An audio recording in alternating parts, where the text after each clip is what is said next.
Welcome to another Founder Wisdom Pod. We have Kevin Tacher with us today. He's helping real estate professionals navigate titles and closing with confidence. I had a title SaaS owner about 3 weeks ago, and it was quite interesting that industry. So he's founder and CEO at Independence Title Inc. in Miami, Fort Lauderdale area. Was a captain and EMT and fire safety director for some time as well. So quite interesting background. This podcast is brought to you by podpire.com. Podpire.com is my podcasting company. If you want to start a podcast, talk to interesting people like Kevin, and convert some of those into even clients and grow your brain at the same time, you can go to podpire.com. I have a free masterclass and an ebook for you. Kev, welcome to the pod. Tell me a bit more about yourself and what you're up to nowadays. Awesome. Well, thanks for having me. I always appreciate getting on and, just talking to people. I've been an entrepreneur for 20 years. I've made a lot of money. I've lost a lot of money and probably everything in between. And one of the things, obviously, I'm in the title space, so I deal with a lot of real estate people. And probably the number one thing that I've learned over the last, 2+ decades is that, entrepreneurship in general is very, very difficult, specifically in the real estate space, because most real estate agents are constantly looking for business all the time and they don't know where to find it, right? They don't know how to network. They don't know how to build a business. They don't know how to follow up with their clients properly. They don't know how to keep themselves top of mind with their clients. So I came up with the idea to set up a coaching program. You see the book behind me. It's called 31 Days to Become a Top Selling Agent. And what I found is that at a low hanging fruit dollar value, I have agents that just sign up for my coaching program all around the country just to learn how to be a better real estate agent. Now, full disclosure, the reason I did it was because I wanted to get more closings, right? I figured if I can make a real estate agent be more successful, they're going to want to do business with me because they know me, they like me, and they trust me. So that's kind of the Reader's Digest version of what I do. But my business is real estate closings in South Florida, and I've been doing it now over 2 decades. I've had this company. And I really just love what I do. I love closing deals. I love watching people close deals. And more importantly, coming back from my firefighter days, is I love solving problems of the average person, right? They come up with these problems and challenges in business, and I love just helping them solve it. So closing is my game every day, and helping entrepreneurs grow their business is a big passion of mine. Right. Let's start with your background as an EMT and a firefighter. You moved away from NYC 20 days before 9/11 happened. Tell us about why you first got into firefighting and lessons that you've got from your time saving lives. Yeah, absolutely. That's a great question. And I love talking about that. On my wall right in front of me, I have a big American flag and some challenge coins and my shields from when I was a firefighter.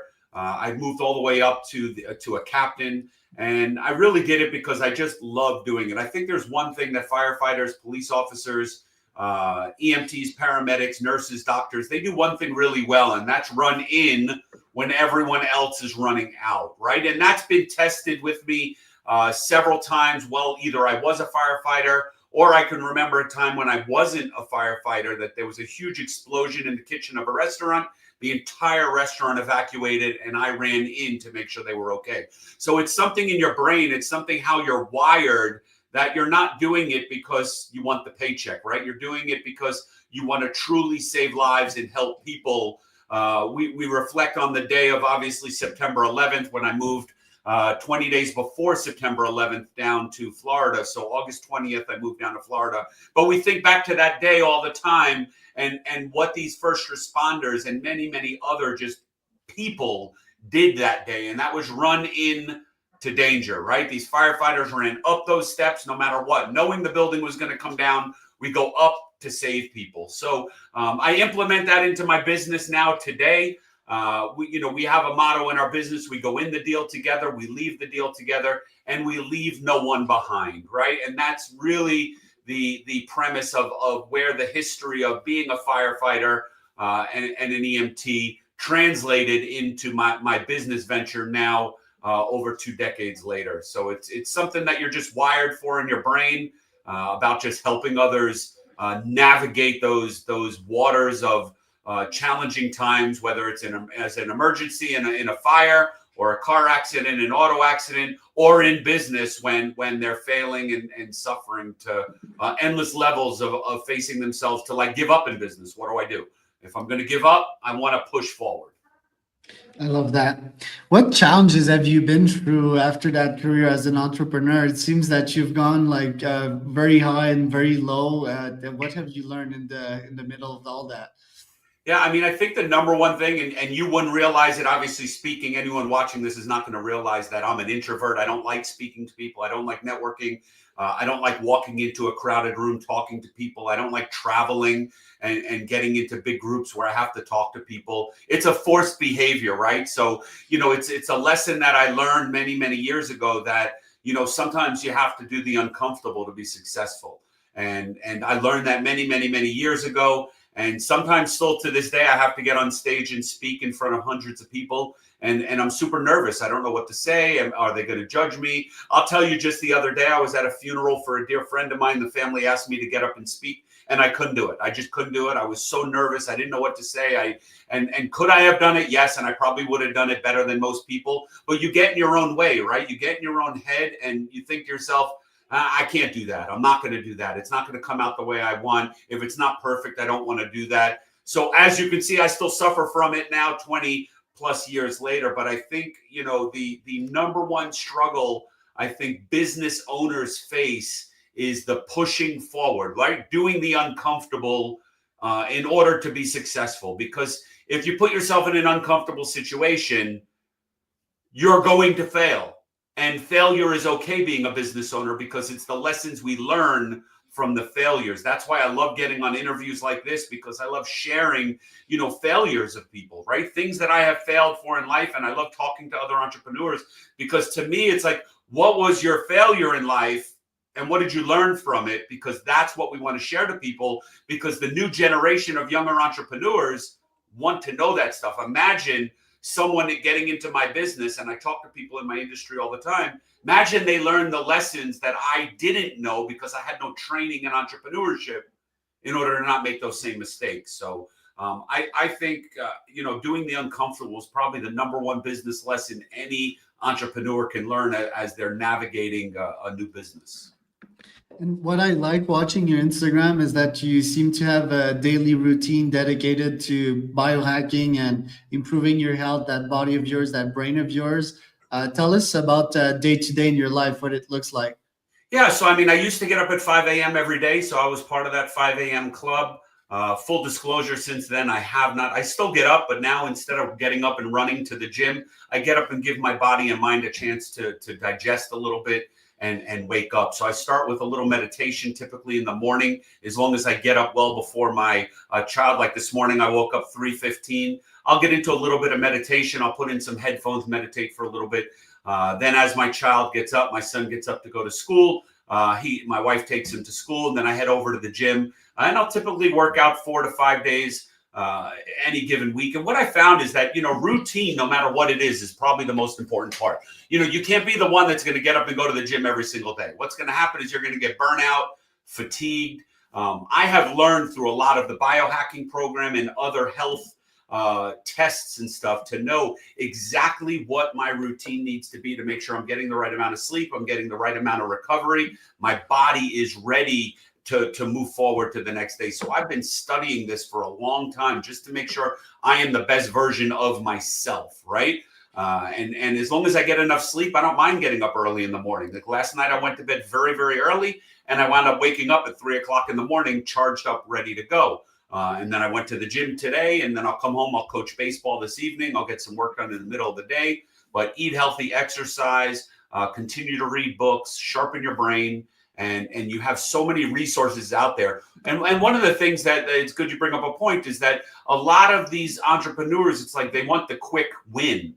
And there really is no quick win. You have to figure out what works for you. Like reading books isn't for me, but listening to short podcasts, something like this, where we do a nice short little podcast, you get a couple of nuggets that you can then implement into your business, helps me become more successful. But what's going to help me be successful is not going to help you be successful. So you got to figure out really what works for your routine and just stay as disciplined as you can to that schedule not veering off it. I'm very disciplined with my calendar. And I could tell you are too. Obviously, I get a lot of reminders for this podcast. And that's exactly what I do in my business. Everything is automated, reminders, it's discipline, and we get where we need to go when we need to get there. And do you see these characteristics in other top performers in the real estate space? What habits do they nurture to be the top performers in their own industry? Yeah, I mean, discipline is probably the number one characteristic that you can see a successful real estate agent versus not. You know, I told you a little bit about this book behind me, the 31-day program, and part of the 31-day program, there are a lot of people that sign up, and it's very, very inexpensive to sign up. We charge $300 for a 31-day program for 31 days of coaching. And what we found is that 95% of the people, they're like, I'm ready to go. They sign up. They want a discount. You give them a little discount and they do nothing with it. And the ones that pay full price and stay disciplined to the program are the ones that are top performing agents. So, you know, the percentage of real estate agents that are actually successful. And when I say successful, I'm talking agents that are in upwards of $250,000 a year, which is very easy to make in the business if you are disciplined to what you're doing. So they follow a routine, they follow a daily schedule, they follow up with their clients, and they truly treat their business like a business, not constantly going out looking for the next client, right? They're treating it like a business. They're filling their pipeline, their branding and their marketing is properly. So they're adding in many different components that we coach on in the program in order to be a top selling agent. And in this case, we don't say agent, but we say a top performing entrepreneur, because you're building a real estate business. You're building something that has consistency, so you can go on vacation and not worry, or you can lose a deal and not worry that you're not going to be able to pay your bills. Right. And what's your philosophy with wealth? Should that be the main driver here? And how can we produce wealth without taking too much of our fair share, like a lot of people out there? Yeah, I mean, wealth, I mean, obviously people need to investigate where wealth is built. And when we talk about generational wealth and people that have created generational wealth, if you study some of the most successful people, a lot of it lands in real estate. So I coach a lot of real estate investors too. And I tell them, if you're going to wholesale deals and flip deals, try buying maybe one a year. And at the end of 10 years, you're going to own 10 properties, right? So you start building, you start going higher and higher. So the same thing in real estate. If you're an agent, I encourage agents, and we have one whole module where we talk about financial planning and where to invest. Like, take a percentage of your money and donate it. Take a percentage of your money and invest it into your future. Set up a IRA or a 401k or some type of retirement planning account. You know, I don't even look at my retirement planning account. I put in the maximum amount every year. My company matches a 401k for all of our employees. And the realistically is I'm not looking to touch that money until I'm ready to retire. So it could go up, it could go down, but the reality is it's building future, right? It's building wealth for the future. So you got to have your little buckets of what you're going to do, whether you're a real estate agent, whether you're a podcaster, whether you're a marketer, it doesn't matter. You figure out where the money comes from and how do I carve out a little piece in order to start building future wealth, all right? Building that retirement account and hopefully a nest egg for your family members. And in your space, it seems to be a lot about preventing the scams. Tell us a bit more about these and how you're helping prevent those. Yeah, that's a good one. I was actually just interviewed for another podcast the other day talking about, wire fraud scams are probably number one in the real estate space. This is where people are getting into clients' email accounts, and they're just monitoring the email account until they see financial transactions going down, i.e. a real estate closing. Typically, this is the buyer. And then all of a sudden they see a title company or real estate agent say, hey, we're getting ready for closings coming up on this date. And they now intercept. They put themselves in to the mix of that transaction. They set up a fake email address, fake wiring instructions. They email the buyer and say, hey, buyer, this is the title company. It looks just like the actual title company because they see the name of them. And they pretend they're them and they direct the money elsewhere. So that's the number one scam. So the one tip I have for people that are watching this is no matter what logins you have, whether it's your email, your banking, anything you're doing online, you should always enable two-factor authentication if they allow you to. That's basically where they're going to send you a text message or you'll use like an authentication application in order to get in. So it's 2 steps. You enter your username and password, hit enter, and then you'll enter some type of code that'll be sent outside of that email in order to log in. So that's the number one scam. We do a lot with uncovering that. It usually starts with education. The second thing that we've been uncovering a lot are fake sellers now. There are a lot of people that are stealing homes. This is called pirating, title pirating, where they're becoming pirates and stealing people's property. Again, this comes to just being a professional. This comes to working with people that are professionals. So if you're a buyer or a seller, make sure you're hiring someone that's reputable and have these conversations with them about how do I prevent this stuff from happening for me. And we do a lot with that. We uncovered another one just today, a fake passport, seller's not real. And the number one sign, just like I said, two-factor authentication with wire scams, the number one way you can prevent that is make sure you're actually talking to people in any business, right? Any business, you're looking to make a financial move in business or get involved with someone in anything, whether it's real estate or financial or any other business, pick up the phone and talk to them. Make sure they're real, like there's a real person on the other end of that phone. They don't sound like they're underwater from a foreign country. Most of these scammers won't get on the phone with you because they probably don't speak English. They're in a foreign country somewhere just trying to divert your money or your business dealings to commit fraud. So two-factor authentication and pick up that phone, old school, talk to people, get to know them, get to like them, get to trust them, then do business with them.